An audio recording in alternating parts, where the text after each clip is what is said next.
Hello again and welcome to another Mordian Mondays. This is episode 72. Now this week guys, I've been working on my veteran squad with triple plasma and a plasma pistol on the sergeant. And this is the third veteran squad which will be part of third platoon. In fact, this is the last unit I need to do to fully complete third platoon and then to almost have fully finished first company. That's right, one full company of 3 maxed out platoons to make up the first company of the Mordian 50th Rifles. Now, unfortunately, I didn't quite finish the squad this week. I still have the basing to do, but hopefully I'll have that done by next week. And as a sort of extra treat and as penitence, whatever the word is, to make it up to you guys for not having the squad finished this week, I will make sure that I have lots of lovely army pictures for you next week, so you'll be able to see not only this squad fully based, but also where I am up to with the whole of the Mordian restoration project. So that should be really cool. Now, I actually really enjoyed painting this Mordian. It's been actually a while since I just painted some Mordian infantry. I've been working on other projects such as my bolt action, and then on my orcs, and then I painted a couple of Mordian vehicles up, which, you know, still painting Mordian 50 rifles, but they're not painting, you know, the infantry. But I really wanted to get this squad finished for a number of reasons. Firstly, I wanted to, from a hobbying point of view, get that third company finally, almost finished. What I have to do after I finish the veteran squad is I'll have to have a look at maybe seeing if I'm going to do an overall company command squad. I'm not quite figured out the details yet, but anyway, I'll swing back around to that later in the video. But the first thing I wanted to do is get that third platoon finished, and every platoon so far had a dedicated veteran squad, so I thought third platoon can't be any different. And they've all had the triple plasma pistol veteran squad, so figured we'd go with that. Now with this squad, I purposefully didn't give the sergeant a specific close combat weapon. You see, with the other two veteran squads, it's been very distinctive that they've had a plasma pistol and a power sword. This sergeant, I wanted to do something a little different, and also I wanted to have a little bit of flexibility. You see, I can now, if I want to save 5 points on the power swords, which very, very rarely get used by the veteran squads, I can save that 5 points now and just have them with the plasma pistol. I like having the plasma pistol for the extra shot. Good, it's always helpful to have 7 plasma shots coming from a squad rather than 6, just from the 3 regular plasma guns. And it also, but the power sword rarely gets used. So that's that really. So in terms of how I made that sergeant, it's simply a normal guardsman model, but with the plasma pistol arm from the Scion kit. So that's that. And all the heads for this squad were from Anvil Industries, and it's their parade ground caps. I've used those caps for nearly every single squad in the army. There is a squad that was actually the squad that got the restoration project started, which was a veteran squad with triple plasma and a power sword. And that was sent to me by a very awesome and loyal supporter of the channel, the one that I can say, like I said, credited with getting the great Mordian restoration project underway. And that squad was made with Victorian miniature heads, and that's the squad that I always use with the sergeant outflanking in all the battle reports. So go and check that out if you haven't seen it already. And then I've used various heads as well throughout the army for bits of various kits. I've obviously used the Scion and Beret heads for most of third platoon. But yeah, it was nice just going back and being able to use Anvil Industry heads on my Mordian infantry. But anyway, so all the heads of Mordian infantry in this squad. The arm on the sergeant is from the Scion kit, and all the regular bits are regular guard kits. In case anyone's wondering where the backpacks are from, also from Anvil Industries, that's there. They do a range of backpacks, sort of more Napoleonic ones. These are the, I believe, the Bergens. They're the ones that are the more modern backpacks that you can get from them.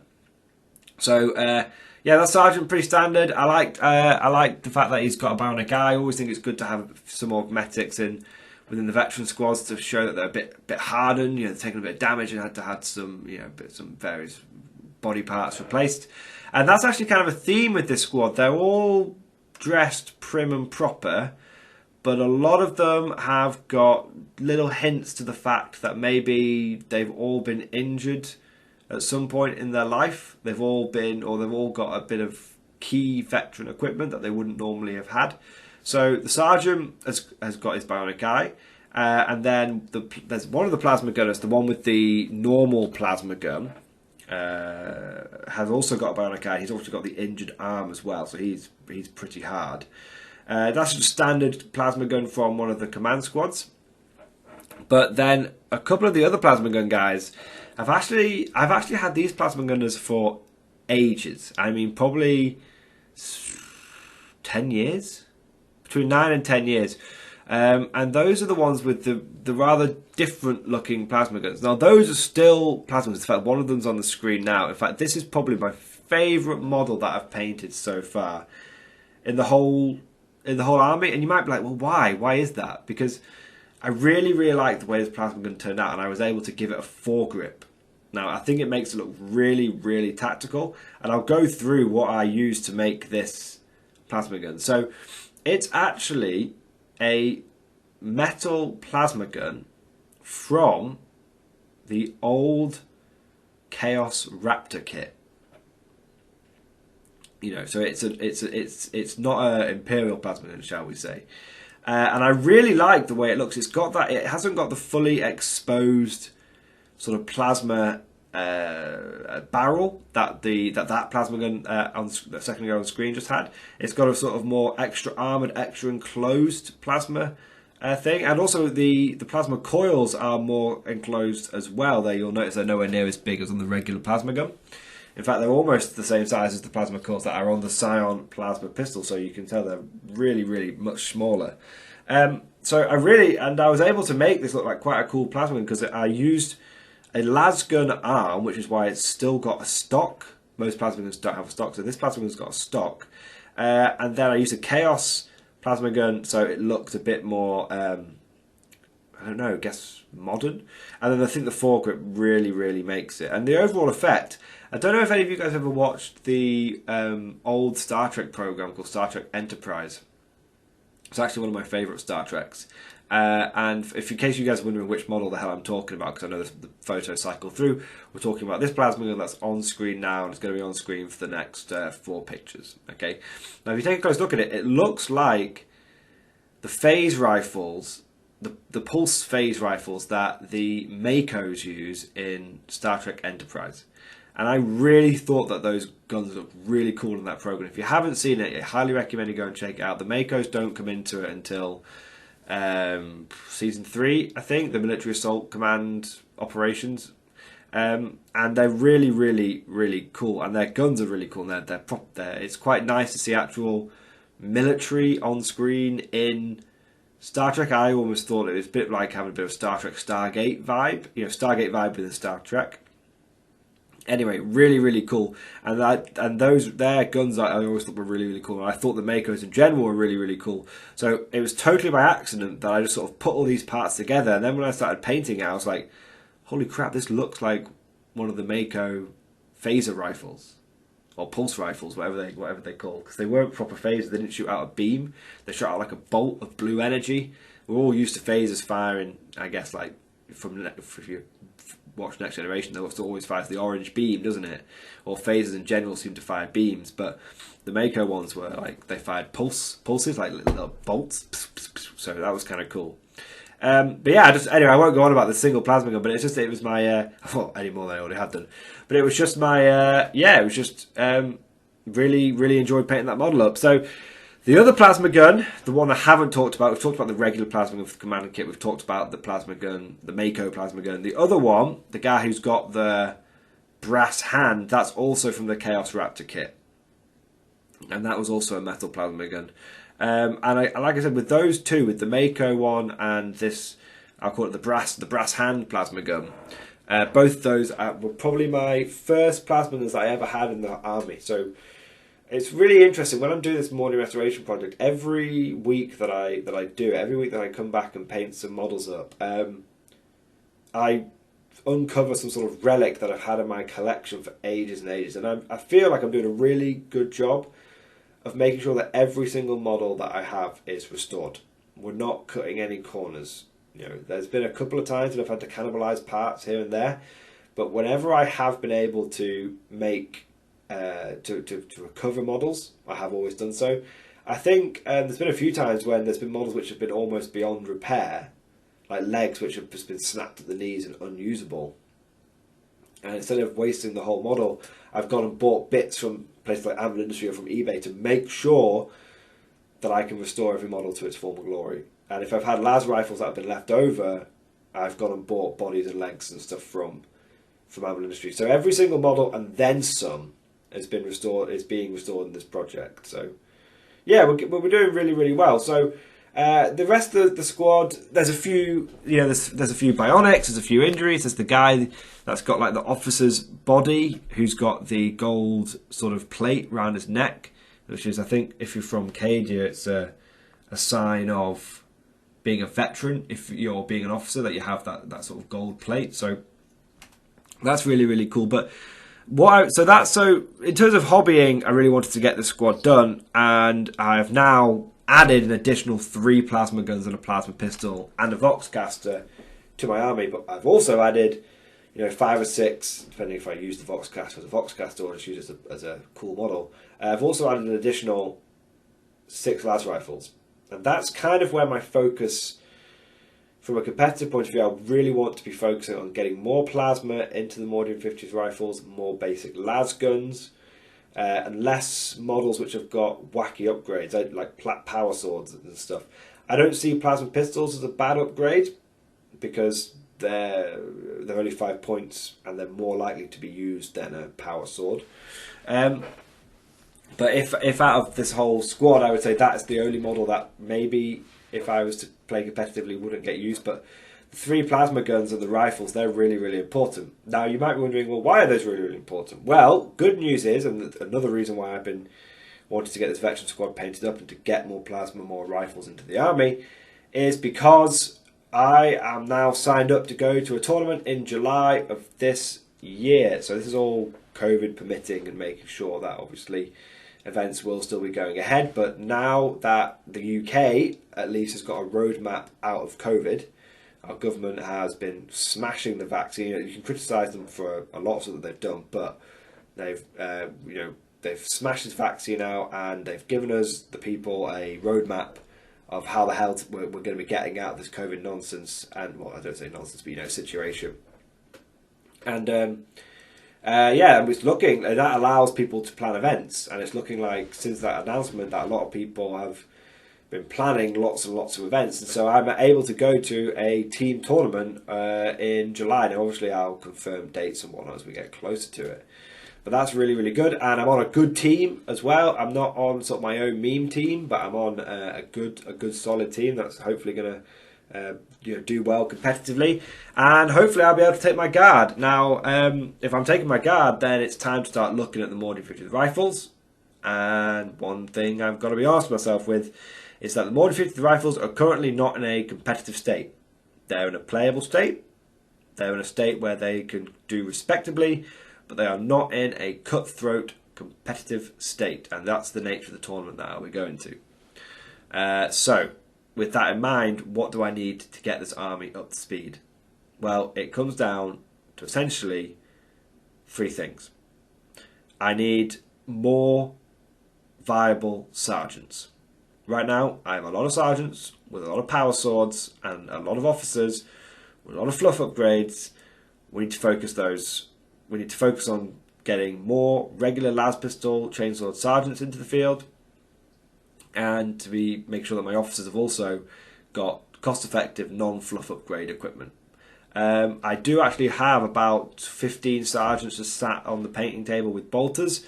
I'm still a little bit up in the air on whether I want to give my sergeants bolters. I did a video a while ago saying where I just don't think they're as worth it as they used to be.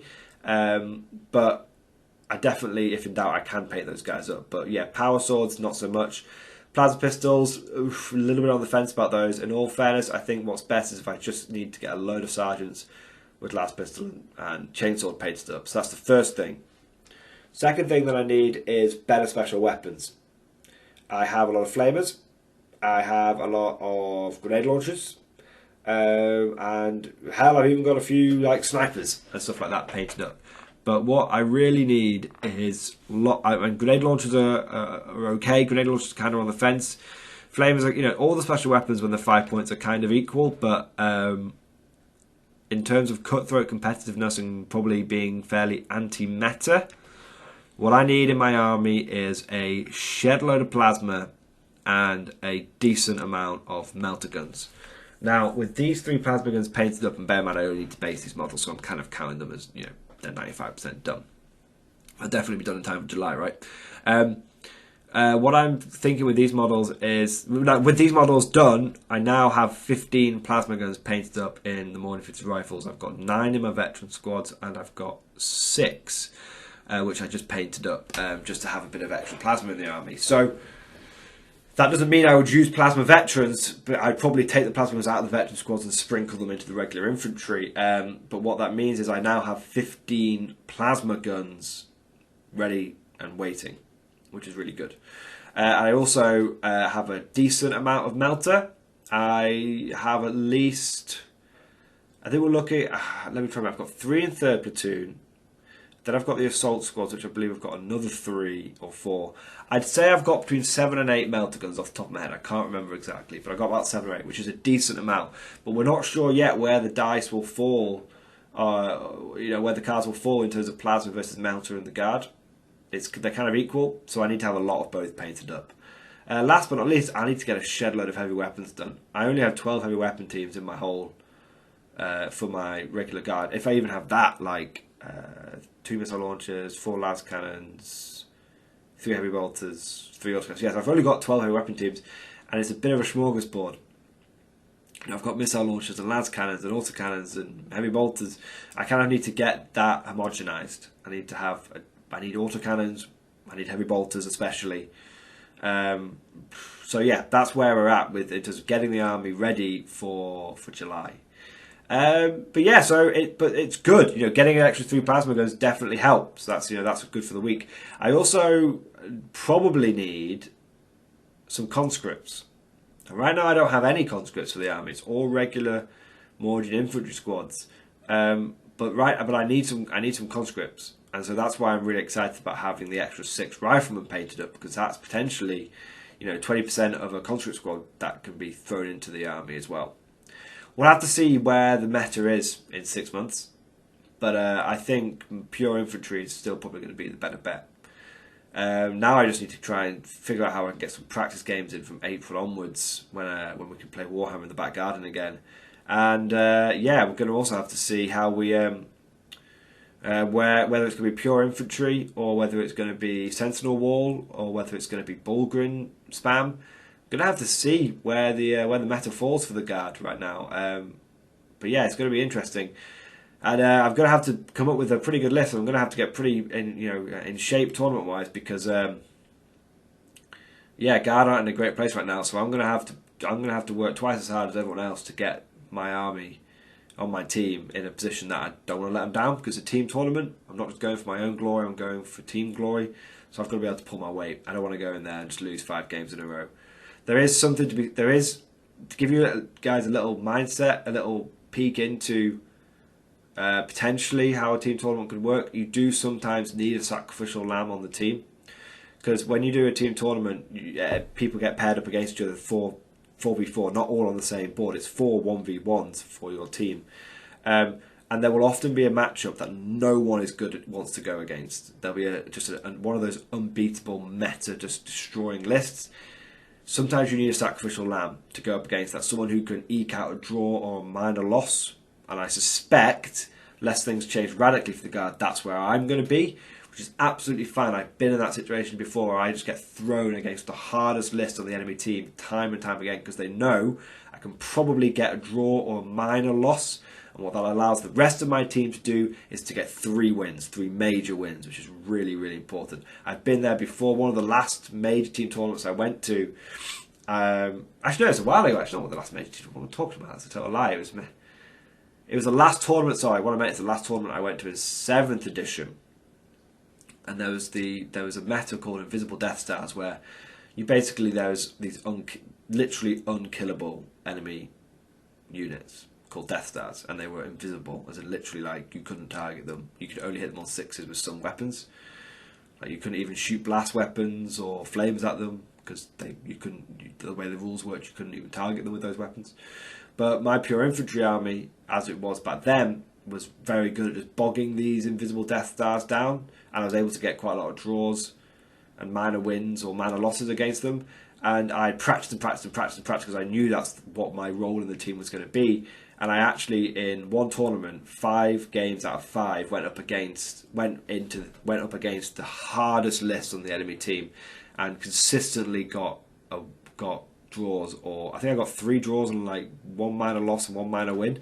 Like I just kept getting against these horrendous lists, but it was okay because what it meant is the rest of my team did really, really well. I think we came second in that team tournament. So that was really, really good. You know, that's one of the best we've ever done in a team tournament, so that was really good. And it was because I just basically got blattered in the face by rakes 5 games in a row. Anyway, guys, that's just a little insight onto how these team tournaments work and how ruthless they can be, and the kind of ruthless decisions a team captain sometimes has to make in these proper tournaments, not the fun tournaments, not the meme teams. Anyway, hope you guys have enjoyed this video. Let me know what you think about the squad. Let me know what you think about the conversions and whatnot in there. If you've got any questions around competitive Imperial Guard lists and what my plans are for the tournament, you know, put them down in the comment section below. I'll either get back to you there or I'll reply to you in another video or something. Hope you guys enjoyed this video, and of course I'll see you guys next time.